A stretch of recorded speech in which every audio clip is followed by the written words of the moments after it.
Furtman with Flip and Flow Living. I am here again to talk about subtle shifts that can create greater expansion. Today we're going to talk about Warrior 3 pose, also known as Virabhadrasana 3. And I'm going to ask you right off the bat, do you feel like your Warrior 3 is not strong? You're kind of wobbling through it. You're struggling to get your hands up into the air and get your arms up there and to get that nice T shape, but it's just not feeling right and you're just wobbling all over the place. Well, this is the video for you. I'm going through yoga teacher training, so I am just learning. You're on a journey with me, but we're going to kind of talk about some options and alignments, misalignments and modifications, as Briohny Smyth, my teacher, calls them, that might be able to change things for you. So let's get started. Let's come into a crescent pose. I think this will be an easier pose to start from. And I want you to think about when you're starting, where your arms are first, because I want this pose to be strong and I don't want to make it into the peak pose yet, which is adding the arms. So let's take an inhale and raise our arms up. How are you feeling here? When you're here and in this pose, are you extending your back forward or are you keeping those ribs and navel in and that pelvic slightly tilted forward? And is it straining your shoulders? I'm kind of tight in my shoulders, but I practice a lot. So I'm feeling kind of tight. So for today, we're going to keep the arms down. That's subtle shift number 1. From here, so let's start again.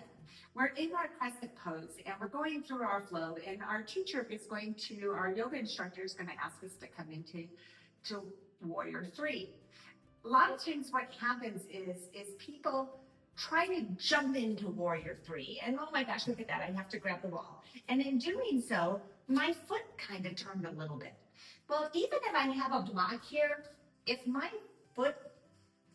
standing foot is turned in, it is going to change my hip positions and I'm going to be wobbling all over the place. So I'm going to say we're going to come into it differently. Subtle shift number 2. So we are going to come in it from crescent pose, or even if you're in Warrior 1 pose. Actually, let's try that because it's going to be, you're going to be a little less tendency to want to push off into this.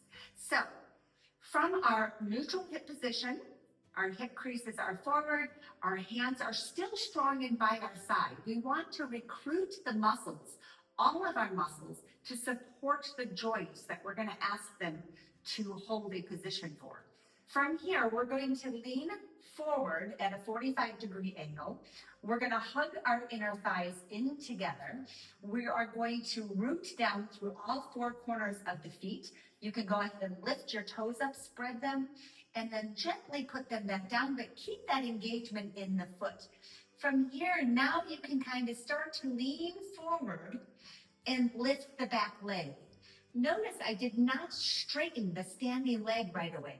I've got my arms engaged, my ribs knitted in, and from there I'm going to slowly straighten. From this position, if it's too much for you, grab the blocks.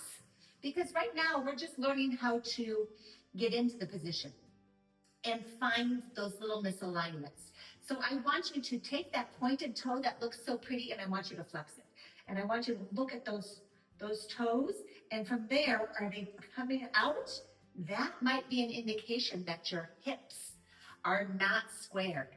So roll that outer hip, the standing or the raised leg hip, roll it in, bring those creases into a neutral position, ribs knitted in, navel in, and either hold on to your blocks or again, you can straighten up. From there, slowly bend that standing leg and come back down into your Virabhadrasana 1. You can take an inhale and step forward on your exhale. So you've seen a couple different things in there. I want to talk about something else that you want to shift. So I'm going to start with the other leg so you can see a different perspective. We're going to come into our Warrior 1 with our right leg forward, left leg back. Inner thighs hugging together, maintain them.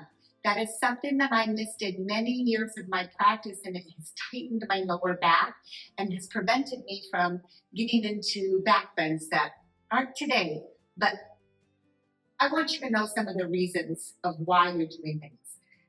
Squeeze them in, engage the glutes, engage the quads, strengthen the arms, down and back, shoulders away, broaden the collarbones, bend to a 45-degree angle. And now we're going to talk about something different.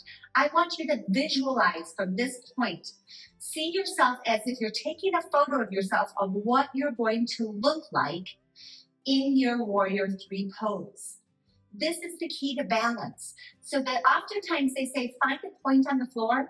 Find that point on the floor, but then relax your eyes. Envision in your proprioception, in your peripheral vision, see what's around you, and then from there, lift off and keep that gaze soft and visualizing what you look like from the outside and make the adjustments accordingly. So if someone was right next to you and they were taking a picture, you'd be a beautiful tabletop. If your standing leg hamstring is tight, remember to bend it a little bit. Only through breathing and breath and strengthening of the quads do you ever bring it to a straight leg position. From here, slowly push back, land softly. Inhale and exhale to the front of the mat, hands down at your side, and be proud of yourself because those are some really unique techniques that you can do to create more balance and strength in your Warrior 3 pose. I hope this helps you in your video. I know it's helping me learn to teach. I hope that you guys see progressions in both my teaching and what I'm learning and my video editing skills. And this is something that I'm a little techie, but really don't do very often. So like and subscribe, please, and stay tuned for more tiny shifts with greater expansion in flip and flow living. Bye for now.